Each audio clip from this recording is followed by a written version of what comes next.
Video बनाया। और अब हम चलते हैं वीडियो के इस पार्ट की तरफ जो सबसे इंपॉर्टेंट पार्ट है कि बैंक के खिलाफ कंप्लेंट कैसे और कहाँ करें। अगर आप कोई भी बैंक की सर्विस से खुश नहीं है या आपको लगता है कि आपका कोई चेक आपने बैंक में दिया है वो उन्होंने सही से नहीं उसको पास करवाया, या आपके कोई अकाउंट में प्रॉब्लम आ रही है, या आपके लोन डॉक्यूमेंट्स नहीं दे रहे, XYZ 100 तरह के इश्यूज हो सकते हैं। ऐसी कंडीशन में सबसे पहले आपको अपने ब्रांच में एक शिकायत पुस्तिका होती है, कंप्लेंट रजिस्टर होता है, वहाँ जाके आपको अपनी शिकायत लिखनी है। अगर नहीं है तो मैनेजर से जाके हक से मांगिए कि मुझे मेरा कंप्लेंट रजिस्टर आके दीजिए, और वहाँ अपनी आप कंप्लेंट लिखिए।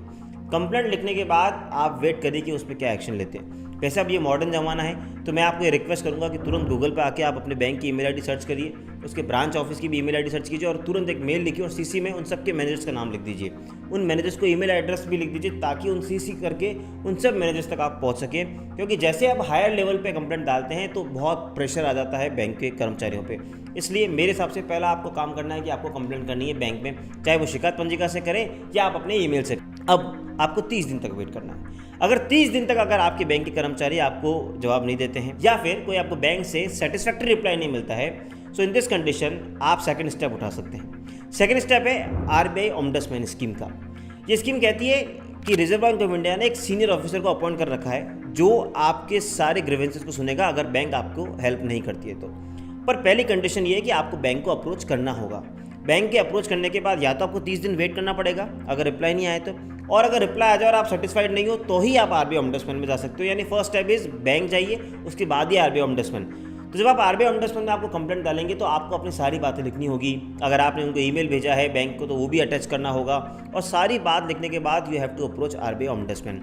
इसकी एक और लिमिटेशन है कि आपको विदिन 1 ईयर अप्रोच करना है। अगर आपने 1 ईयर के बाद अप्रोच किया तो RBI ओम्बड्समैन भी आपकी नहीं सुनेगा, इसलिए आपको 1 साल का लिमिटेशन का बहुत ध्यान रखना है। इसमें एक और लिमिटेशन ये भी बता दूं कि अगर आपने किसी कंज्यूमर कोर्ट में जाके केस कर रखा है या कोई और जुडिशियल फॉर्म को यूज़ कर लिया है तो अभी आप RBI ओम्बड्समैन में नहीं जा सकते।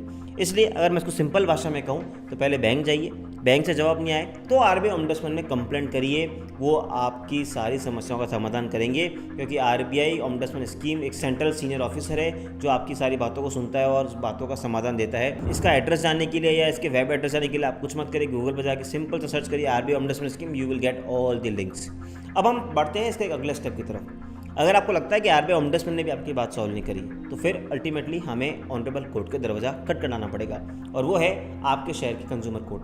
कंज्यूमर कोर्ट में जाइए क्योंकि सारी बैंकें जो हैं आप उनके कंज्यूमर होंगे, और अगर वो अपनी सर्विस में डेफिशिएंसी करते हैं तो वो कंज्यूमर प्रोटेक्शन एक्ट के दायरे में आता है, तो आपको अल्टीमेटली कंज्यूमर केस भी उसमें आप उनके खिलाफ डाल सकते हैं।